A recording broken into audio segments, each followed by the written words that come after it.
పెద్దపల్లి జిల్లాకు సంబంధించి ఈరోజు ప్రధాన వార్తలు చూసుకున్నట్లయితే కార్తీక పౌర్ణమి సందర్భంగా ఈరోజు తెల్లవారుజాము నుండి కూడా భక్తులతోటి ఆలయాలన్నీ కూడా కిటకిటలాడాయి. కార్తీక పౌర్ణమి పురస్కరించుకొని శివాలయాలన్నీ కూడా శివనామ స్మరణతో మారుమోగాయి. భక్తులంతా కూడా ఉదయాన్నే తెల్లవారుజామున ఆలయాలకు చేరుకొని ప్రత్యేక పూజలు చేసి ఆ దీపాలను వెలిగించి ప్రత్యేక పూజలు నిర్వహించారు. అలాగే పెద్దపల్లి జిల్లాలో గోదావరి నది పరివాహక ప్రాంతమైనటువంటి గోదావరి కని వద్ద ఉన్నటువంటి గోదావరిలో పవిత్ర స్నానాలు ఆచరించి జనగామ శివాలయంలో పెద్ద ఎత్తున కూడా భక్తులు హాజరై ప్రత్యేక పూజలు నిర్వహించారు. అలాగే మంతిన్లో కూడా మంతని గోదావరి సమీపాన కూడా గోదావరి ఒడ్డున పుణ్యస్నానాలు ఆచరించి కూడా సంగమేశ్వర ఆలయంలో కూడా పెద్ద ఎత్తున భక్తులు బారులు తీరి పూజలు చేయడం జరిగింది.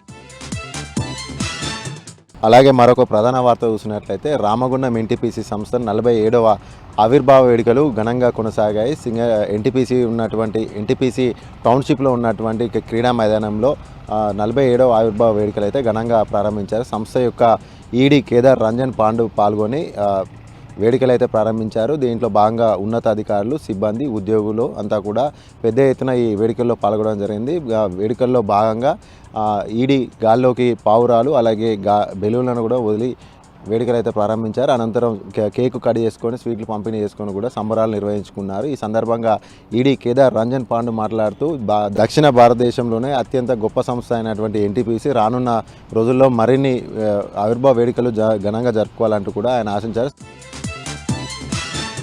అలాగే మరొక ప్రధాన వార్త చూసుకున్నట్లయితే పెద్దపల్లి మండలం దేవునిపల్లి గ్రామంలో స్వయంగా వెలిసినటువంటి శ్రీ లక్ష్మీ నరసింహస్వామి ఆలయంలో లక్ష్మీ నరసింహస్వామి యొక్క బ్రహ్మోత్సవాలు ఘనంగా కొనసాగుతున్నాయి. ఈ లక్ష్మీ నరసింహస్వామి యొక్క బ్రహ్మోత్సవాలు ఈ నెల 12వ తేదీ నుండి 21వ తేదీ వరకు కూడా బ్రహ్మోత్సవాలు ఘనంగా నిర్వహిస్తామంటూ కూడా నిర్వాహకులు వెల్లడించడం జరిగింది. దీంట్లో ఈ బ్రహ్మోత్సవాల్లో భాగంగా నేడు కార్తీక పౌర్ణమి సందర్భంగా స్వామివారి కళ్యాణోత్సవాన్ని అత్యంత కన్నుల పండుగగా నిర్వహించారు. పెద్ద ఎత్తున కూడా చుట్టుప్రక్కల ఉన్నటువంటి గ్రామాల నుండి పెద్ద ఎత్తున కూడా భక్తులు ఈ కళ్యాణానికి హాజరై స్వామి యొక్క కళ్యాణాన్ని స్వయంగా తిలకించి స్వామివారి కృపకు కటాక్షులయ్యారు. దీనికి సంబంధించి పెద్ద ఎత్తున కూడా జిల్లా నలుమూల నుండి కూడా పెద్ద ఎత్తున భక్తులు వస్తున్న నేపథ్యం భక్తుల రద్దీ దృష్ట్యా కూడా ఆలయ నిర్వాహకులు అయితే అన్ని రకాల ఏర్పాట్లు కూడా చేయడం జరిగింది.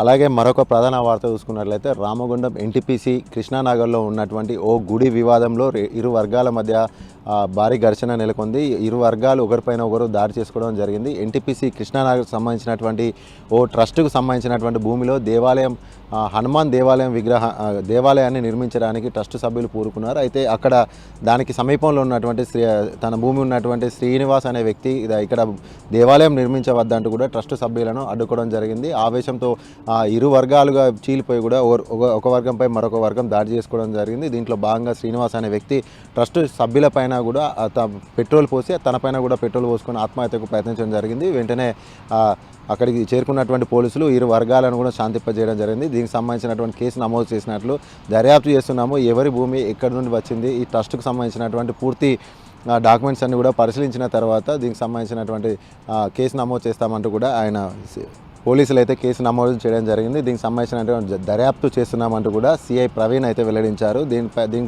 సంబంధించిన దర్యాప్తు పూర్తి చేసిన తర్వాత దోషులపైన కఠినమైన చర్యలు తీసుకుంటామంటూ కూడా సిఐ ప్రవీణ్ వెల్లడించారు.